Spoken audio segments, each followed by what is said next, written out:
Alright, now we're back. We're just going to cover some of the good. Well, there's a lot of good actually in this game. Tons of it actually. Bikes look gorgeous. The handling's awesome. The scenery looks really good. This, even though I'm recording this with Fraps, which is a pretty memory intensive recording, I'm still getting 60 frames per second on Fraps. Of course it's set at 60, right?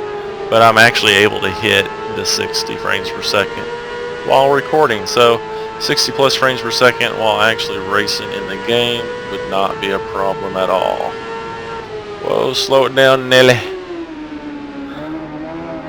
The AI is another great thing. AI is pretty smart. They don't really tend to wreck you.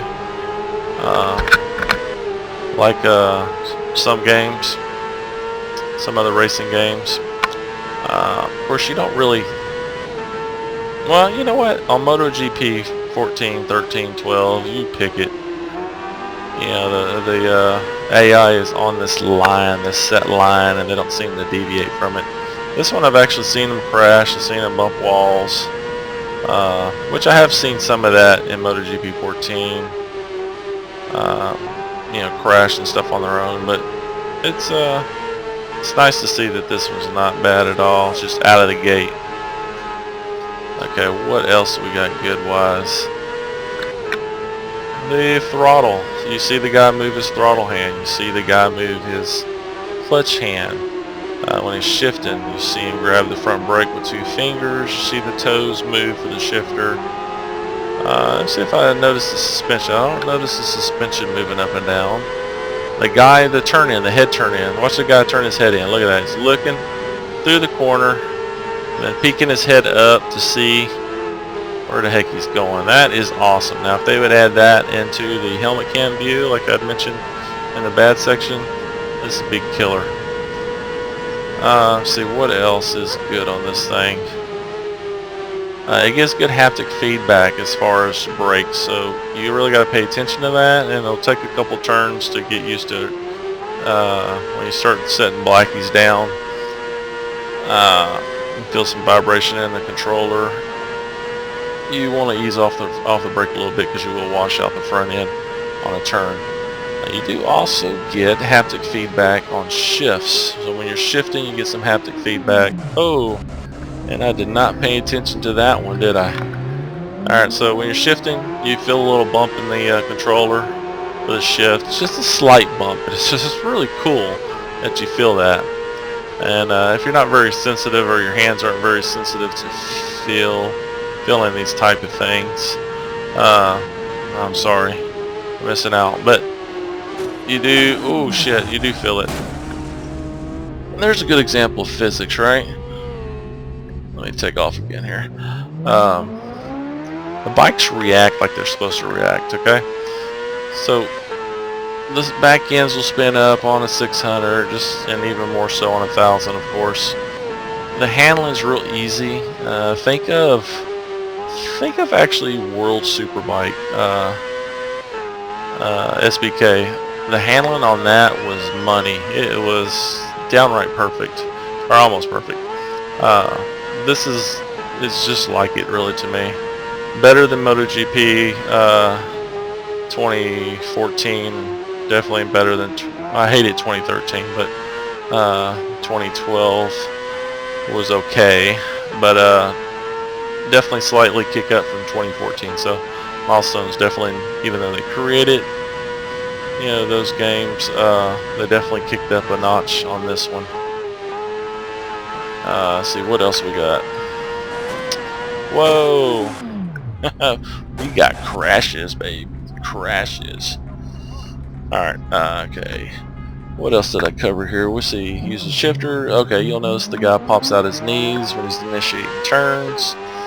You have customizable riders.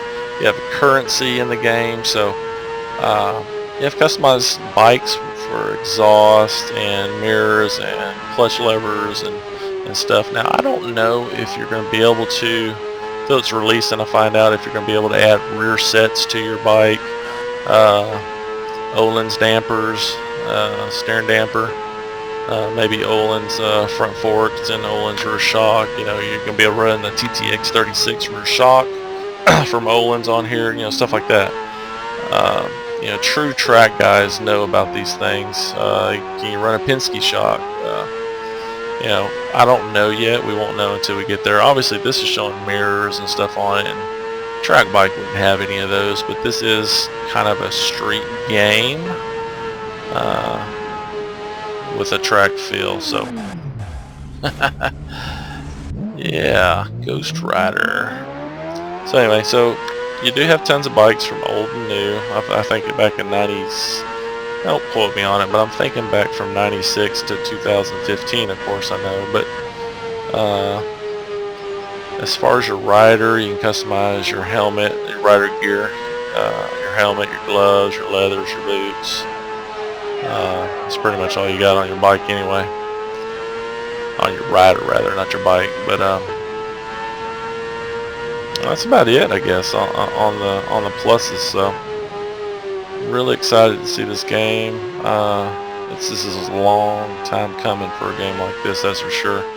If you're fans of like Tourist Trophy and some of the other, well, there really wasn't any other. There's Tourist Trophy and there's another one I couldn't think of that had I wish I could think of the name of it right now, but it basically had like all the street bikes back in the day, back in like 2002 models, and covered old and new, like RC30s all the way up to like 2002 model GSXR 600, some 1000s and stuff like that. Hit me up in the comments if you can remember the name of that game. But anyway, this one you see credit wise 4,800 credits, so I've been playing this for about an hour and kind of getting used to the handling and stuff. And I noticed there the mirrors aren't on the competition, but they are on my bike. So, but anyway, all in all, you know, I only listed 6 bads for this game, and then let's see, we got 5, 6, 7, 8, 9, 10, 11, 12, 13, 14, 15, 16 goods. You know, this game is awesome. So if you are any kind of bike lover, this is pretty easy to pick up. Even running it on the hard levels is pretty good. Competition is a lot more stiffer competition the harder you go, but as far as bike physics go, it's pretty easy to get used to as far as a motorcycle game goes. So remember, just take your time, look through the curves, plan your turns 2 curves ahead. I did not demonstrate any of that. Of course, I was talking, so it's a little harder to do, but throw out another video of me just racing and not talking about it too much, just so y'all can see an actual race. So hope you enjoyed this, and hit subscribe, and we'll see you next time, and we'll see you online with this with the ride. So coming out next week, the 27th, so pre-order it today. Alright, oh yeah, if you pre-order it, you also get all the 2015, you get the 2015 Yamaha's R6 and R1s as far as the pre-order goes, instead of buying it as DLC after the fact. So anyway, alright, we'll talk to you later. See you on the track.